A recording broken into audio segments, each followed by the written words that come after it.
Di sebuah desa yang tenang yang terletak di tengah-tengah perbukitan dan sungai, hiduplah seorang gadis muda bernama Lilis. Lilis dikenal karena semangatnya yang ceria dan mimpinya yang tak ada habisnya. Mimpi Lilis seluas lautan.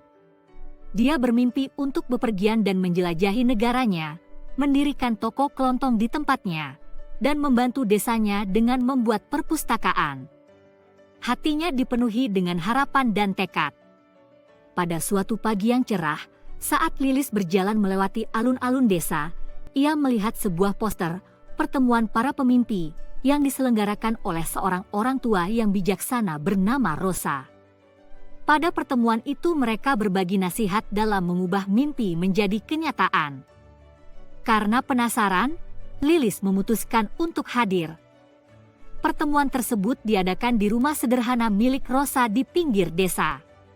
Di rumah tersebut, Lilis bergabung dengan sekelompok pemimpi lainnya, masing-masing dengan cita-cita mereka sendiri.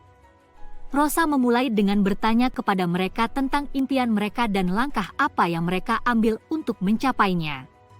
Satu persatu, para pemimpi berbagi cerita mereka. Ada Juju, yang bercita-cita untuk membuka toko roti kecilnya, dan Mia, yang ingin sekali menjelajahi pulau-pulau di sekitarnya sebagai pemandu wisata. Lilis dengan penuh semangat menceritakan mimpinya tentang petualangan, toko kelontong, dan perpustakaan untuk desa. Rosa mendengarkan dengan penuh perhatian setiap cerita para pemimpi dan kemudian menjelaskan pentingnya membuat anggaran. Ia mengatakan kepada mereka bahwa anggaran itu seperti sebuah peta jalan yang membantu orang mencapai impian mereka. Anggaran adalah sebuah rencana tentang bagaimana mereka akan mengelola uang mereka dengan bijak. Juju, sang calon pembuat roti, menyadari bahwa ia tidak akan pernah bisa mengumpulkan cukup uang untuk membeli barang-barang toko rotinya tanpa anggaran. Mia, pemandu wisata pemula, memahami bahwa ia perlu menganggarkan berapa banyak yang dibutuhkan untuk mengantar turis berkeliling dan memberitahu mereka tentang bisnisnya. Lilis mendengarkan dengan baik, karena ia tahu bahwa mimpinya juga membutuhkan perencanaan yang matang. Rosa berbagi 3 pelajaran penting tentang membuat anggaran. 1. Menentukan prioritas. Rosa menjelaskan bahwa anggaran membantu para pemimpi untuk menetapkan prioritas. Mereka perlu memutuskan apa yang paling penting bagi mereka dan menggunakan uang mereka dengan tepat.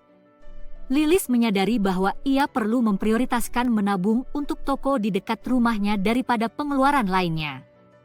2. Mencatat pengeluaran. Orang tua yang bijaksana mengajarkan mereka pentingnya mencatat pengeluaran. Misalnya dengan membuat catatan sehari-hari saat menggunakan uang. Dengan melakukan hal ini, mereka dapat mengidentifikasi bagian-bagian yang bisa dikurangi agar bisa menabung lebih banyak. 3. Menabung untuk masa depan. Rosa menekankan pentingnya menabung untuk masa depan. Ia mengatakan kepada mereka bahwa menyimpan sebagian penghasilan secara teratur akan membantu mencapai cita-cita jangka panjang mereka. Para pemimpi terinspirasi dan memutuskan untuk membuat anggaran mereka sendiri. Mereka merencanakan dengan hati-hati, membagi uang sesuai target mereka, dan mencatat pengeluarannya dengan cermat. Setelah beberapa bulan berlalu, mereka melihat tabungan bertambah, dan impian mereka terasa lebih mudah untuk dicapai. Satu demi satu, impian mereka mulai terwujud. Juju membuka toko rotinya, menyajikan roti yang enak di desa. Mia mulai memimpin tur ke pulau-pulau terdekat, menampilkan keindahan tanah air mereka. Dan Lilis, dengan anggaran yang dimilikinya, mendirikan sebuah toko kelontong di pusat desa. Seiring berjalannya waktu, ia dapat menabung lebih banyak dan mewujudkan impiannya yang lain, menjelajahi negaranya. Dia juga berkolaborasi dengan rekan-rekannya sesama pemimpi untuk membuat perpustakaan, mengubah mimpi mereka menjadi kenyataan dan bermanfaat bagi seluruh desa. Pesan moral dari cerita tersebut adalah, membuat anggaran merupakan kunci dalam mencapai cita-citamu. Dengan membuat perencanaan yang cermat, mencatat pengeluaran, dan menabung, kamu dapat membuat keinginanmu menjadi pencapaian dan memberikan dampak positif bagi lingkungan.